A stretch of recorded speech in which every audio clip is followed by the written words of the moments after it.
our room. Hello, my name is Sharon Roberson, President and CEO of the YWCA Nashville and Middle Tennessee. Welcome to our Stand Against Racism series, Virtual Lunch and Learn. We are so thankful for the sponsor of this series, Nissan Foundation, for making the webinar possible and free so that we can have the conversations that we hope build and inform our larger communities. I will say that today is one of my most exciting Stand Against Racism sessions. And the reason for that is because we are looking at the subject of education. I want to name a few schools: Arkansas Baptist, Arkansas Pine Bluff, Meharry Medical College, Cheney University, Lane College, and Bishop College. Each one of these organizations have had a profound effect on my family. These are the organizations that serve as a foundation for really not only the economic success in my family, but also the societal success, because they shaped us and built us. I'm going to go a little bit off script because something occurred most recently. Many of you may not be aware of Dr. Jamie Williams. On January 19th, 2022, we lost really an iconic educator and activist. Dr. Williams received degrees from Wilberforce, an HBCU, in fact, the first private HBCU in this country, Fisk University here in Nashville, and also the Ohio State University. She spent her lifetime opposing injustice in many ways. One of the things that she always talked about, and I've heard her speak on a number of occasions, and also she passed away at 103 years of age, was the 43 years she spent in education at HBCUs. And she was deeply affected because someone that passed away recently at 103 had a very different perspective on education, because you have to remember, as far back as the 1700s, and the brutality of slavery, and also the events of the 20th and 21st centuries, that she understood because of her educational background, and understood that there, but for the HBCUs, we would not have progressed beyond these laws that made it illegal to teach formerly enslaved individuals to even read and write. She understood, and she thought that when she taught humanities, which that was her area of expertise, to countless Black students at institutions, that she knew that there must be a role to continue this. And she and her husband actually endowed a fund at the Community Foundation of Middle Tennessee so that they could continue to serve students at Wilberforce University for the rest of in perpetuity. So I thought that was worth mentioning because she was such an iconic figure, and I want everyone to understand who Jamie Williams was. I'm very proud that in 1996, she was inducted into the YWCA's Academy for Women of Achievement. So today we're celebrating HBCUs, and we're also celebrating HSIs, which are very important, because if people of color do not educate our own, we often lose this advantage.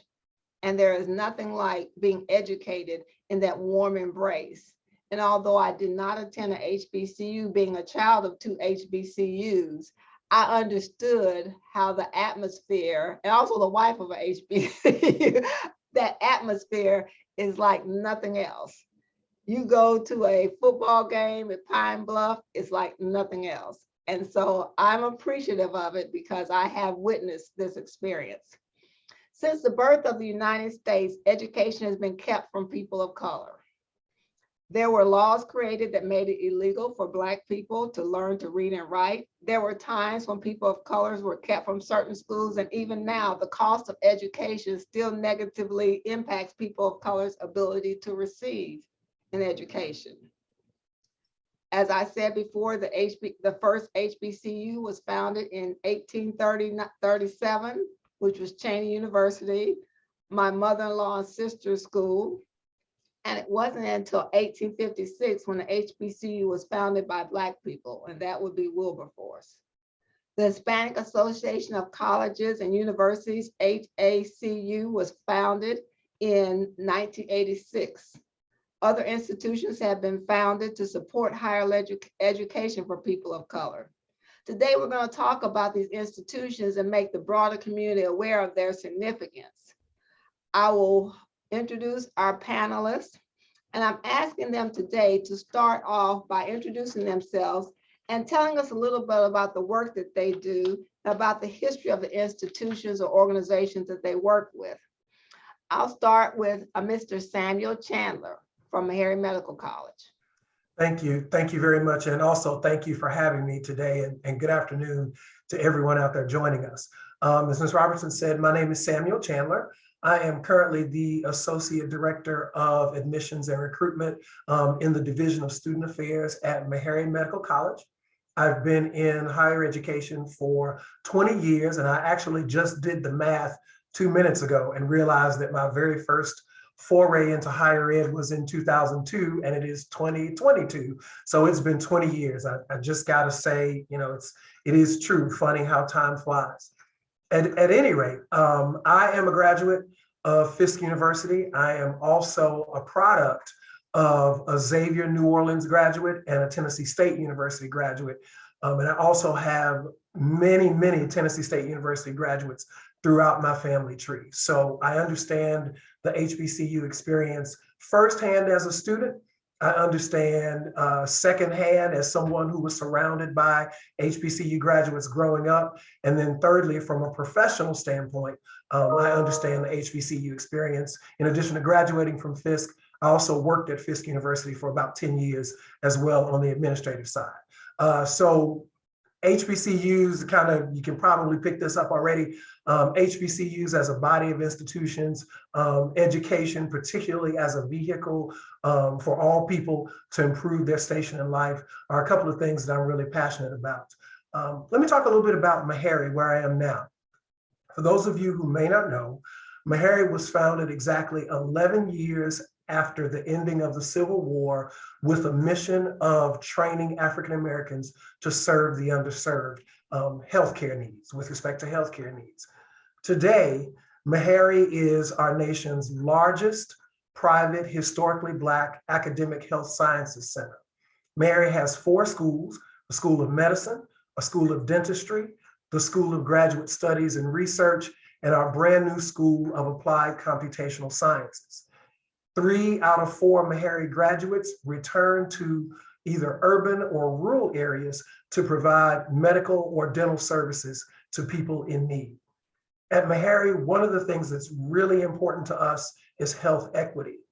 Our perspective is that we see health equity as one of the key elements of alleviating suffering. And the Meharry experience uniquely equips our students to not only be skilled practitioners, but to also be thought leaders in their respective communities around health equity and healthcare disparities. So I think I'll stop here. I could probably talk for this entire hour, but that would not be fair or desired. But thank you again for having me, and I look forward to the discussion this afternoon. All right, thank you. Our next panelist is Dr. Phyllis Qualls, an iconic woman in her own right. Dr. Qualls, tell us a little bit about the institution where you work and about the history of your knowledge of HBCUs. Thank you so much, Sharon. It's a pleasure to be here and to listen to the other panelists as we talk about eliminating racism and standing against racism. And when you talk about HBCUs, that is their mantra. They have fought against that through education. HBCUs are a part of my life. I'm a Mississippi native, so I can talk to you about Alcorn, and I can talk to you about Jackson State. And Alcorn has this strange thing. It's called Alcorn to the African-American culture, but it was named after Governor Alcorn, who was white, but we wanted to get that African-American flavor in the name. So, and I worked at Tougaloo College when I finished school. Actually, I went to the University of Southern Mississippi and went on later through a series of career changes and worked at Tougaloo College. and left Tougaloo College and came to Tennessee State. And it was interesting. One of my great HBCU stories was my daughter did her undergraduate at Howard. And when you were talking about homecoming and those activities, she called me one day and she says, "Mom, I'm having the best time, but you wouldn't know that because you didn't go to an HBCU." And I went, "Child, I'm working at one now. Did you think of that?" But that didn't matter. You had to have been a student there to have experienced the joy and the culture of a historically Black college. So that's one of my great stories about HBCUs. When my daughter told me, I just didn't know what I was talking about. But HBCUs mean so much to this country. And when you talk about the Black middle class would not have been established as confidently and as efficiently as it had been if it had not been for the HBCUs and what they were able to do in growing a people. I am here at American Baptist College, and you can see one of our stately buildings behind us. That is the historic Griggs Hall. American Baptist College was established in 1924, and we will be celebrating our 100th anniversary in 2024. So we are delighted that a small school like this institution has never closed, has always been at this same location. So that's something to celebrate every day. But the iconic and the authenticity of this institution was that it was established in 1924 by two different and distinct organizations. It was established by the all-white Southern Baptist Convention and the all-Black National Baptist Convention. And they came together in establishing this so that Black men at that time who wanted to get a certificate in learning how to preach, just as Meharry was established for healthcare, it was established, its mission was to train Black men how to preach and get certified. So that title has stayed with the institution all these years as the preaching school over here on what is called the Holy Hill in North Nashville. In 1965 is when the Department of Education established HBCUs, and that were those schools that were established prior to 1964. And because of that establishment, those schools were able to get special funding from the federal government. And that has been a great deal to the sustainability of these schools through the years. American Baptist College was granted or awarded its HBCU status in 2013. And that was a charge that was led by the great Regina Prude, who would not take no for an answer and made sure, and through filing papers and working with the late Congressman John Lewis to make sure that we got that certification. And one of the unique things about that process, in working with the Department of Education, they said, well, all you do is produce preachers. And then she says, well, that's not the case. And then she could point to Congressman John Lewis, who voted on their budget. So here's someone who can preach and who was ordained, but he is a congressman. So, or Johnny Shaw, who is in the Tennessee legislature. So she started whipping off names and writing that and defining that. So that allowed American Baptist College to be awarded an HBCU status. So I'm going to close so Jennifer can speak, but what I want to say is, so when you're talking about Nashville and how many HBCUs are in this city, there are 4. All right, thank you. Thank you. And now Jennifer Novo, I would like you to speak to the significance of HSIs. And it's very important for everyone to understand. At the YW, we sort of throw out a broad net because we're all sisters and brothers in a fight for equality, really a fight for justice and equity. And so Jennifer, welcome. Thank you so much. I'm delighted to be here, and thank you for the invitation. So my name is Jennifer Novo. I am the Executive Director of Futuro. Futuro is an inclusive college success professional development organization here in Middle Tennessee. And so we are an inclusive organization, but we're focused on the Latino principle of familia. And so I wanted to just take a moment to maybe share how I got here. So both of my parents are Colombian. I am a first generation American. And so in addition to that, I'm also a first generation college student. And so in my entire family, thank you, I was the very first one in my family to decide to go to college. And my journey was not easy. I grew up in Miami. And so in Miami, the majority of the population, although very diverse, is predominantly Hispanic. And so I enrolled in Florida International University, FIU, in Miami. And if you're not familiar with the area, FIU is really a powerhouse. It's the large public four-year university enrolling about 55,000 students a year. And FIU is considered an HSI, which is a Hispanic Serving Institution, also known as an MSI, a Minority Serving Institution.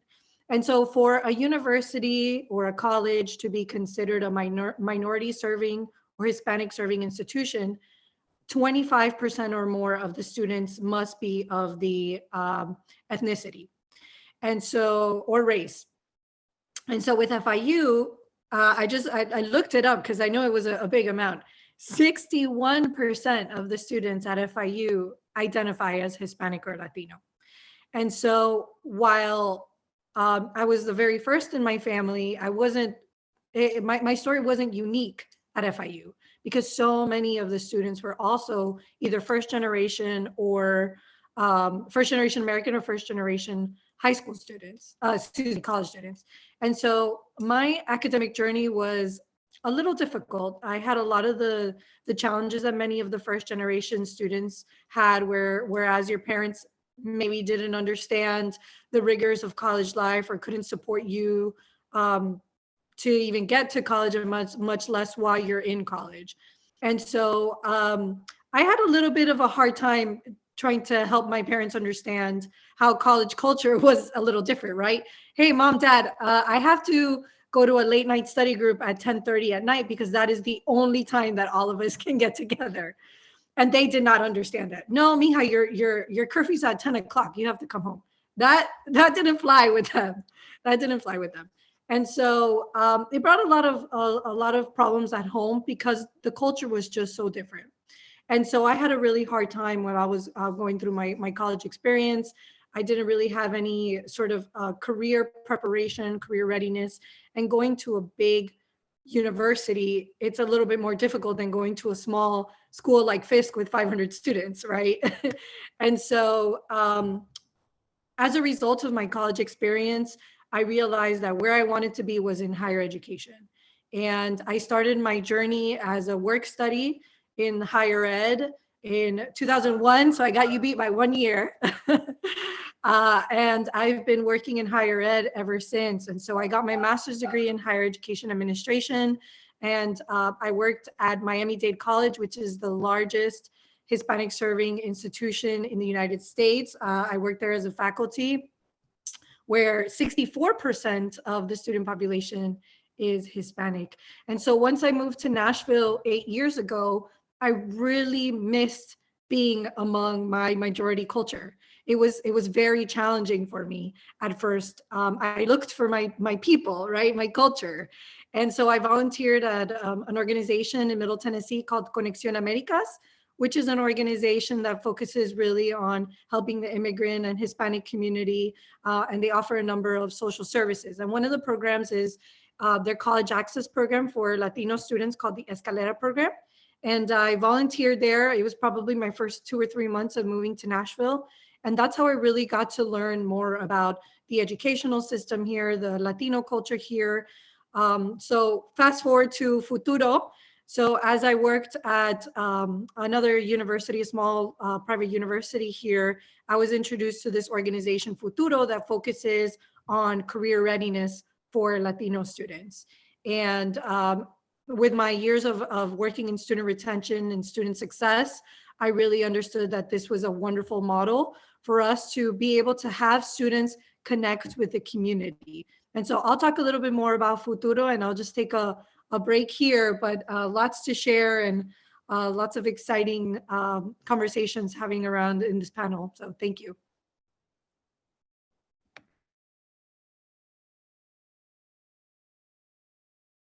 You're muted.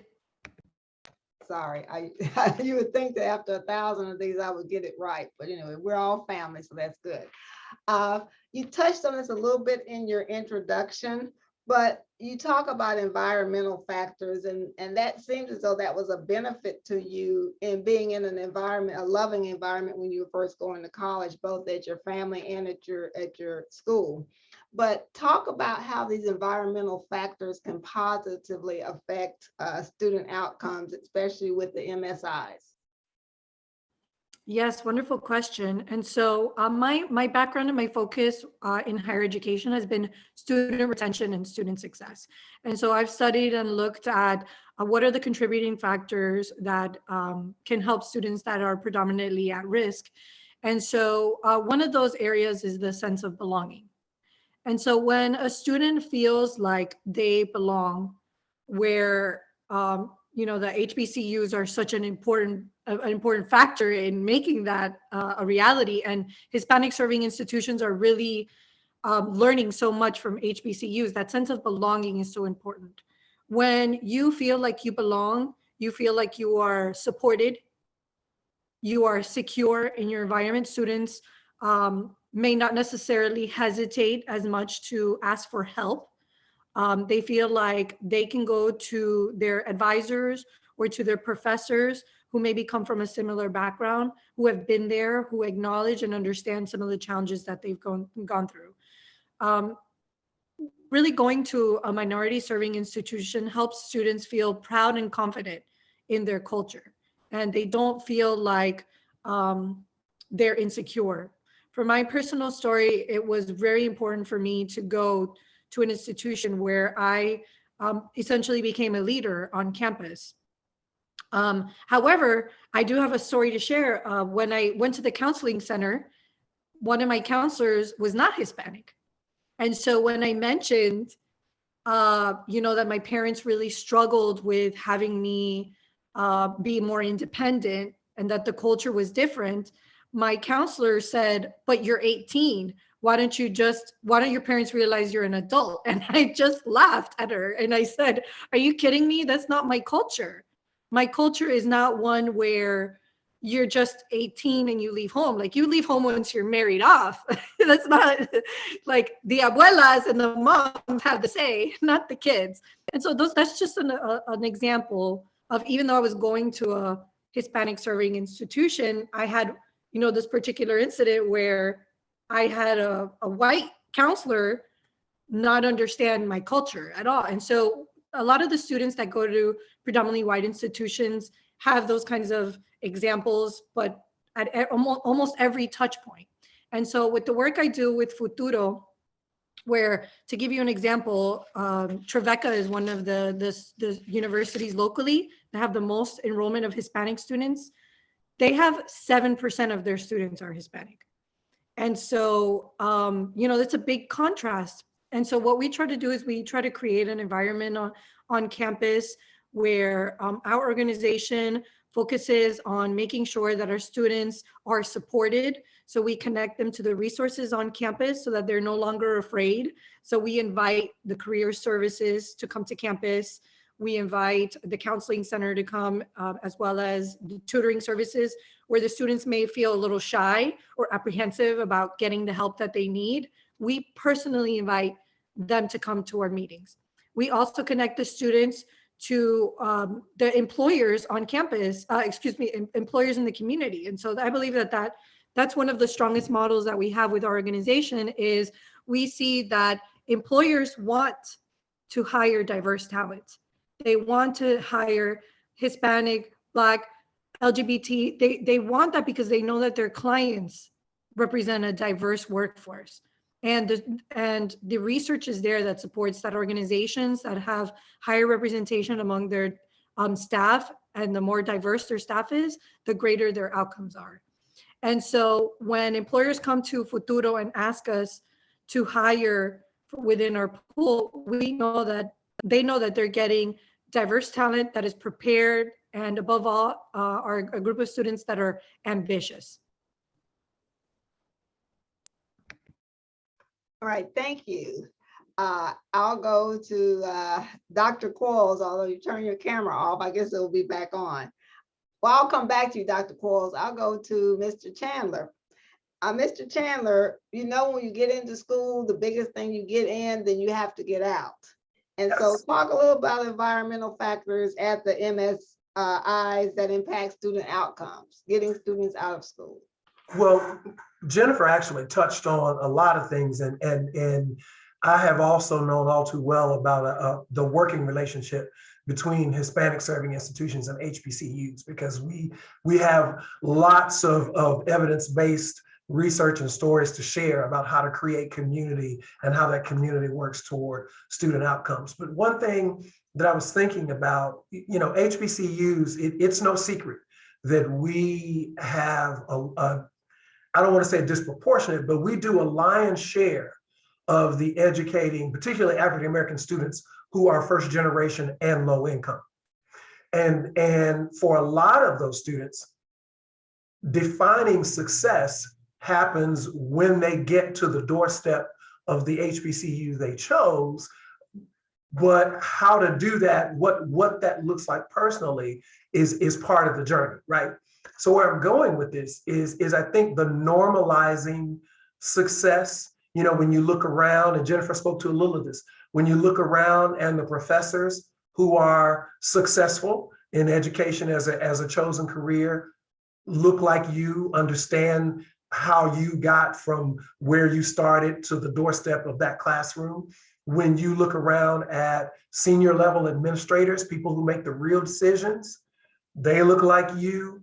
When you look around at your fellow students and you come to understand that, you know, yeah, there's an element of competitiveness and certainly excellence, whether that's in or out of the classroom, is something that we all espouse. But I think on our campuses, when you find that excellence is a collective imperative, I think that goes so far in helping students who may be a little timid, who may be dealing with stigma around going to academic support services. You know, it's not unusual. You study one way, and I may be talking about myself here, you study one way in high school, and then you take that same way to college and you get a C. You're like, what happened? And then you realize, you know what? I know they talked about academic support services, but I'm a little nervous about walking through that door and saying, I need help, especially if I was one of the smart ones coming from my secondary education, right? On our campuses, when you see that's just another part of the journey, and that, you know, there's nothing wrong with going to academic support services, or in many cases, if you don't quite understand, like Jennifer told the story about the late night study groups and the you know, making somebody looking at you and saying, you know, why don't you just make this decision and let it stand? And then you having to say, well, that's not quite how it works where I come from. Let me explain that to you. On our campuses, a lot of that reason for explanation is already implied. You walk in the room and somebody says, I got it. I get you. I was watching television and I was watching a TV show, and that particular episode happened to be this young lady going to college fairs trying to decide which institution she wanted to pick. And she went to the college fair for Hampton University. Again, this is all television, so it's kind of fictional, but it was very interesting from my perspective. And the information session for Hampton started off with the what we call the Negro National Anthem, Lift Every Voice and Sing. Well, you know, as the Hampton representatives were singing the song, they, you know, the camera would cut to the young lady, and she just had this real strange look on her face. And so after it was over, the representative came up to her and said, hey, I noticed that you didn't seem quite comfortable. She looked at her and said, I didn't even know there was a Negro National Anthem. I just thought there was a national anthem that we all, celebrated and understood and knew. And the recruiter looked at her and started laughing and literally said, "Girl, I didn't either until I got to Hampton." But that's what we do here. We teach and we take care of, and we're inclusive. And I think that aspect of the campus environment contributes to success. I think the other part that I would say from my experience, particularly at the undergraduate level, we are probably a little more intrusive, and I'm trying to say that in a nice way, than perhaps some students may be interested in. But on the campuses of the minority serving institutions, and I'm going to use that as an umbrella term to talk about places like Miami-Dade and places like Xavier University in New Orleans, you're going to find faculty who not only know you as a pre-med major, but they know you as Jennifer. They know you as Sam, they know you as Sharon. So if you're not in class that day, or, in some cases, depending on the relationship that you have developed with them, you could just be walking across campus and have a certain look on your face, and that person walks up to you and says, "Hey, what's going on?" And while they may not be the person who can help you with that problem, they're more than willing to spend 10 minutes talking to you and helping to guide you. Because what I found is that sometimes, and I think everybody on the panel knows this as well, what we may classify as academic problems may not have an academic root. You can't focus on physics if you're dealing with food insecurity. And maybe you're not telling anybody that you're dealing with food insecurity because you don't feel comfortable in that climate saying, "You know what, I'm so hungry, I don't have a meal plan," or "I don't have food in my dorm room," or maybe there are, situations going on at home with my family. On our campuses, I think because you can bring all of you to the campus, that creates an environment that just sort of speaks to and actually makes the perfect foundation for success in many instances, no matter, what you come from before you arrive. So I know it was kind of long, but I hope that sort of spoke to the question. Samuel, if I could, thank you so much for saying that, because I'm just getting like, my blood is getting so pumped here, because yes, on every single instance that you talked about. And when you then switch the culture and all of a sudden have to work in a predominantly white institution, and you're the only person of color, all of the students of color, all minority students will then gravitate to the one individual. And that's where we have so many cases of burnout. Mm-hmm. And that's happening in our public schools. That's happening in even in the workplace, but definitely in our universities, because our universities are key places where we grow from being a child to an adult, mm-hmm. right? This is where we learn identity. And, Samuel mentioned that, like, Fisk is they're like intense, right, about it. But because I don't know. I didn't mean to cut you off, but let me say, I don't know what they are now. I have a feeling they're probably the same. I wanted to speak from my first person experience. I was the dean that was in the dorm, and students were scratching their heads like, "Dean Chandler, why are you here at 8:00 on a Wednesday night?" Mm-hmm. Just cause. Why do you have house shoes on in the lobby? So yeah, that was me. And I understand that is characteristic, though, in a broad sense, of our institutions, all of them. Yeah, absolutely. And it's part of that identity development, and you're there because you want to be there, because also you understand. And going back to what you said about, how can you focus on physics if you're hungry? Well, we really try to focus on that Maslow's hierarchy of basic needs. And when you're working with low-income students, trying to have administrators or other faculty that are not from minority or low-income background understand those challenges is so difficult. So, yeah. Okay, thank you. Perfect. I love it when the panelists can supplement. I love this. Love it. Okay, Dr. Quarles, add something to this conversation. What is this environment? We have our students, first generation, half generation coming into these schools. What can you tell us about the environment of a HBCU or a HSI that helps them?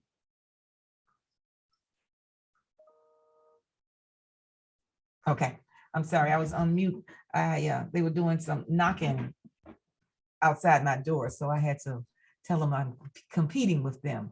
But the normal, just listening to your stories, whether it's historically Spanish institution or HBCUs that we know, because that is our culture, we know that we come together. And what those institutions provide, in addition to the sameness, there's somebody who looks like me that I don't have to go across the campus to find. There's somebody who thinks like me. There's somebody who has had an experience similar to mine, from whether it's a single parent, or whether it's economic issues, or whether it's someone who didn't finish college and there is support for you going, but you ain't gonna make it. All having to deal with all of that. But HBCUs are known historically.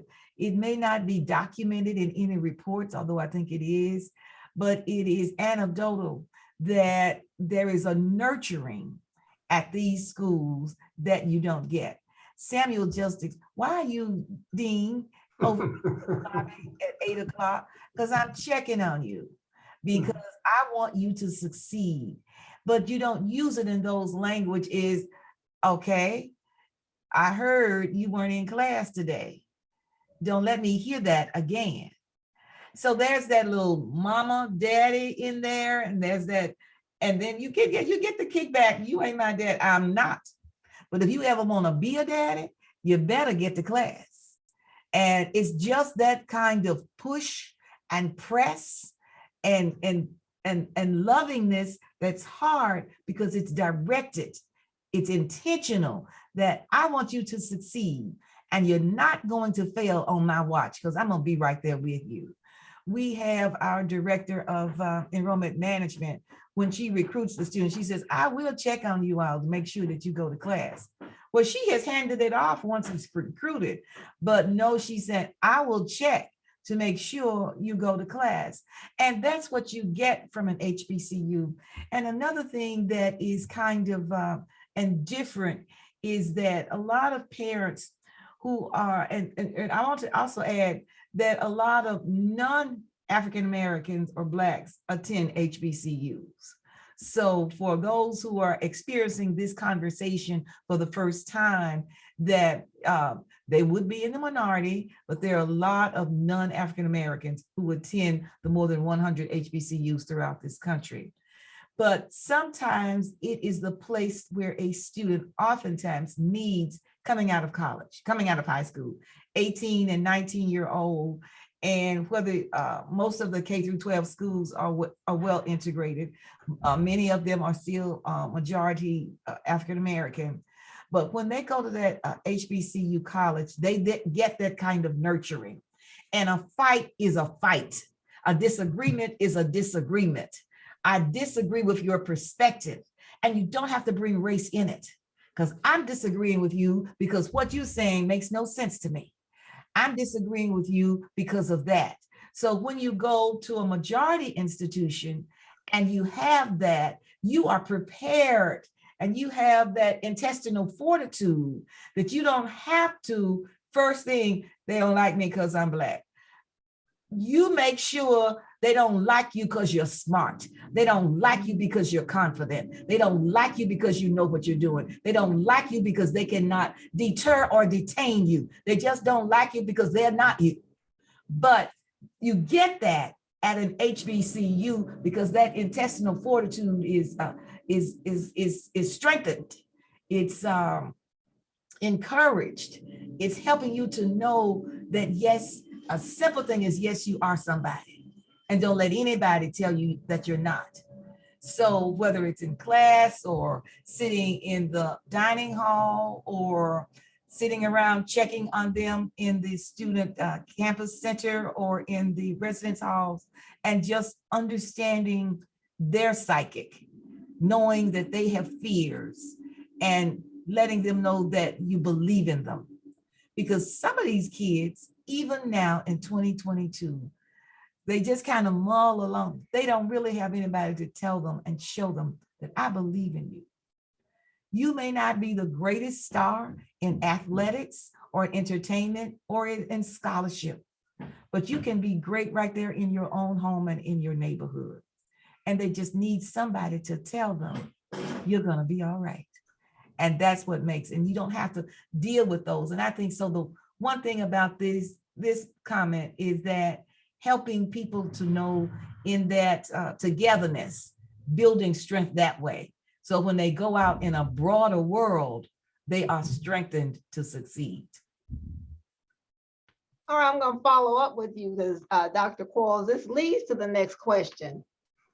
When you see criticism of HBCUs, well, maybe this is a false world, maybe this is not the real world. Tell me a little bit about that criticism of there's this real world, but HBCUs don't represent that, so you're not prepared to go into the real world from an HBCU. Give us a little feedback on that. You're gonna have, I'll start off with this. You're gonna have that. You'll get your time, Mr. Chandler. Go ahead. Oh, he's about ready, isn't he? He's ready. So I won't take too long. I think all HBCUs still get that. That time is over. You don't need this anymore. We don't need HBCUs anymore. You've done what you've done from the 1960s to now. There's no need for that. We're all one. There is always a need for multiculturalism because, as Jennifer said earlier, we want to make that salad or that soup, whichever perspective you want to live from, to have all of those kinds of perspectives as part of the conversation. We deal with a lot of issues dealing with bringing women to the table because that will make the bottom line better. So when you bring everybody a piece of the table, then from a marketing perspective, you're going to make that end results better because you got a perspective from all of the people who are going to be buying your various products. So when you get that, then the bottom line will be better because the results have involved everybody. And that happens in all, and that can be applied to all situations. If one person makes a decision as a dictator, you really don't know how it's going to work out because other people didn't get to be involved. You may not like their perspective. You may not use all of it, but at least if you know it's there, then you can be better about that and do better. Because if you go back, and I'm gonna lead to you, Sam, if you go back with all the accomplishments that have been made in this world, that people that came from HBCU, we all can run the list. Shall I talk about how John Lewis and C.T. Vivian and Bernard Bevel, how James Bevel and Dr. Bernard changed the world from a social justice perspective. Little old fellas over here in American Baptist on this holy hill. They came together from different. John Lewis came from Alabama. He was a stutterer, 17 years old. C.T. Vivian had gone to other schools and came here as an older student. And then Bernard Lafayette and James Bevel, and they came together like-minded, knowing that the situation must change. So these little teenage fellows changed the world, first starting with sit-ins at the Woolworths, and then going into transportation and bus travel, and then voting rights. And they changed the world. So when you say HBCUs are not needed and what value that they bring, just look around. That cell phone that we use that we can't live without now, it was perfected by a student at TSU who was on the AT&T team. And shall we talk about Levi Watkins and the defibrillator? So since I worked at all of them, I can tell you about a story. And I'll stop and say, shall we say no more about Miss Oprah? So the list goes on and on what these students accomplished because they were molded at an HBCU. Now I'll give you a little cultural background. You about to make me shout. You about to make me shout. You have to tell the story. Okay. Well, Mr. Chandler, And Dr. Quarles, conversation. Dr. Quarles, I think we have to tell the story. That statement is so powerful. I want to say, just to be fair, we always have to be mindful that we still need to tell our story. Now, having said that, And this is probably the most controversial thing that you'll hear me say, at least today. Whenever I hear the comment, well, HBCUs have outlived their time, HBCUs aren't the real world. Honestly, I just think it's lazy. Let me tell you why I say that. I say that because if you look at the data for African Americans, HBCUs produce 25% of those African Americans with bachelor's degrees. We enroll 9% of African American college students. Certainly when you look at, like right now, everybody's talking about careers in science and STEM, and everybody wants to train. All of these cities that are trying to bring these big companies in want to be able to say to them, we've got a workforce that's ready for the jobs that you're bringing. Well, guess what? A lot of those people are looking at HBCUs. HBCU career services offices have heard that. They understand what's going on in the various communities where they are, and nationally, and in some cases internationally, and they've responded with services in kind. But I also want to point to a study that was done in 2020 that looked at the job market from 2016 to 2019. And what they noticed in that study was that hiring for HBCU graduates was up an average of 6% for each one of those years. Hiring for bachelor's degree holders from non-HBCUs was up about 1%. So something's happening.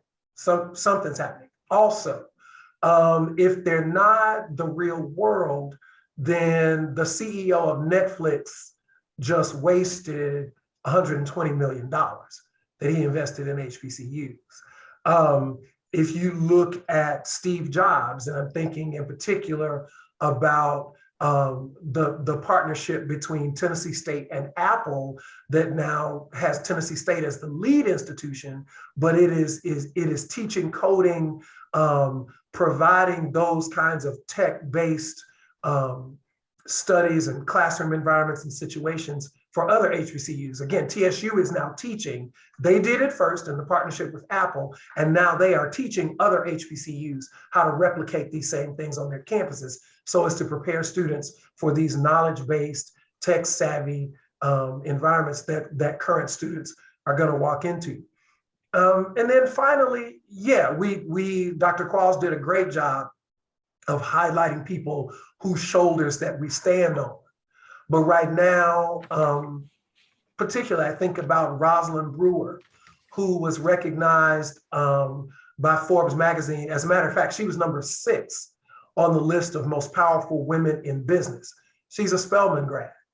You've got a FAMU graduate, John Thompson is his name, I think.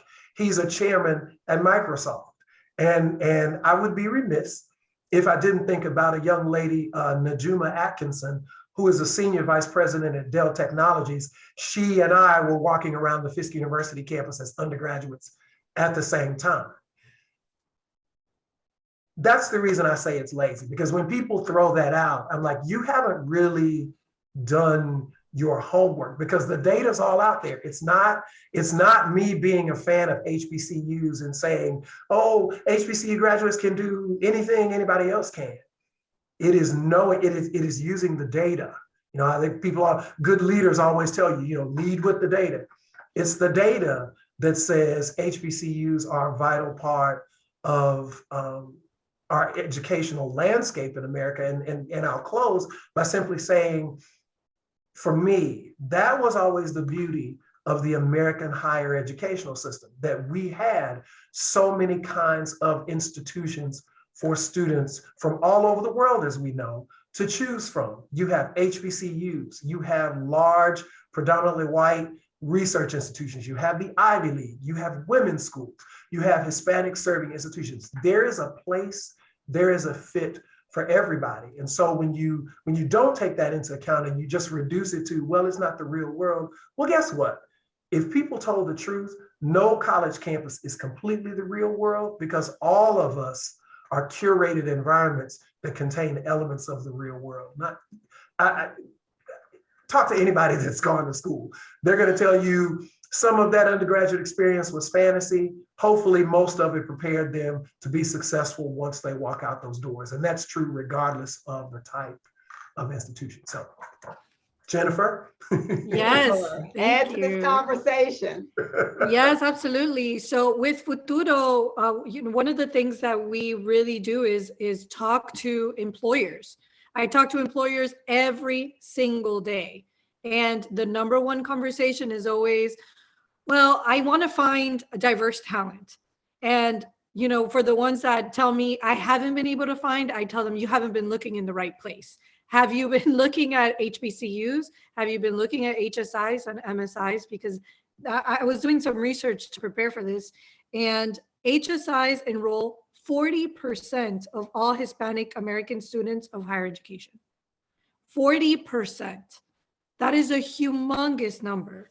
When looking at, well, is it important? Well, the US Department of Interior has decided that it is important, and that MSIs are, quote, social and educational. They're there to help with social and educational skills needed to overcome racial discrimination and limited economic opportunity. And the last time I checked, racism wasn't gone. And so, that's my bold statement for today. But MSIs there are over 700 MSIs in the United States. They account for 14% of all degrees that are earned in the United States. And so, if we are looking at, is this the real world? Yes, this is the real world. And, companies and organizations that don't make a strategic effort to hire diverse talent and don't look for it among these great institutions are doing a disservice, and a costly disservice. Because the last thing you want is another headline to say X company just committed X atrocity against a minority population, because in today's world, they get canceled.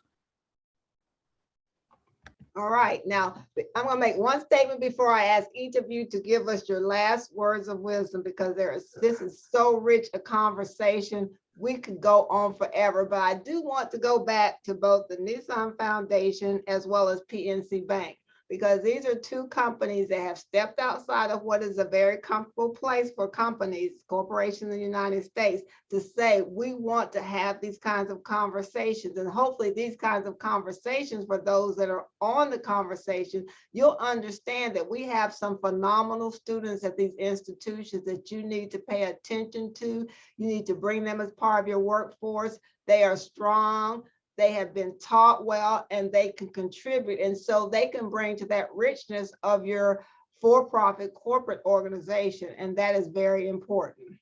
But I want to go back to each one of you and get those last nuggets of wisdom. I'll go back to you first, Jennifer. Give us something that you want this audience to understand about our institutions and these institutions and what they can bring to the table. These institutions bring new ideas, new innovations, new leaders. We want to be a culture of progress, one that learns from history, one that empowers the youth. One of the reasons why I love working with college students is because they have this burning desire to make the world a better place. And they are optimistic. And I believe that these institutions are very powerful in empowering these youth who see a brighter picture.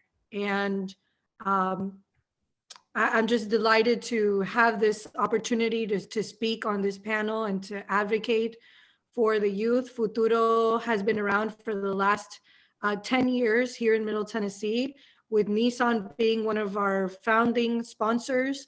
They have been really at the precipice of this, not just, when everybody suddenly started talking about diversity last year or the year before, right? They've been around for a long time because they understand and they know the value and importance it takes. I am a product of an HSI.